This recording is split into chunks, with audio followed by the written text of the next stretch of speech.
With the release of the first episodes of The Bad Batch, we learned that Omega is the link to the sequels.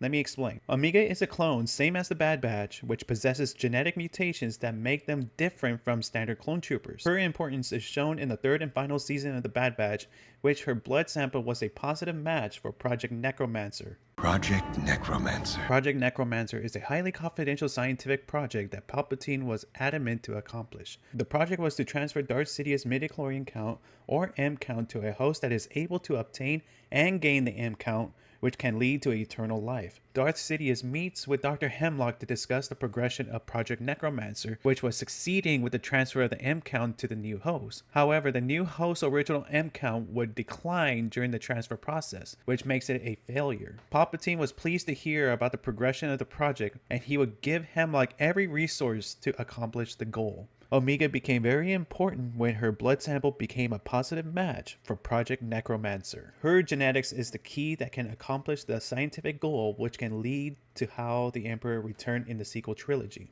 Somehow Palpatine returned. In the third season of The Mandalorian, which happens years after the events of the Return of the Jedi, and provide Commandant Hux enough time to deliver on Project Necromancer. Commandant Hux explains that his Project Necromancer demands so much funds and resources because it's essential for restoring the Empire's leadership and reconquering the galaxy. The Empire spent decades working on Project Necromancer, but it was only a partial success. While Darth Sidious was able to transfer his consciousness to clone bodies, these would still deteriorate and diminish over time. This is why Palpatine had a decayed appearance in The Rise of Skywalker. With his clone body so fragile, he couldn't even leave Exegol, but he was able to control the First and Final Order in the shadows, and face Rey in a duel for the galaxy. Now, with further information that was released in the first 3 episodes of The Bad Batch, Darth Sidious was pleased to hear about the progression of the project, which became the most important item on their agenda. Whatever is needed to accomplish this goal,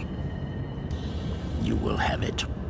Nalase knows that Omega's genetics can obtain the transfer M count without any problems, and she is eager for Omega to escape the facility. Even though Hemlock has a sample of Omega's blood, he needs her alive to experiment. She is the missing and vital key to accomplishing Project Necromancer and linking Palpatine's return in the sequel trilogy.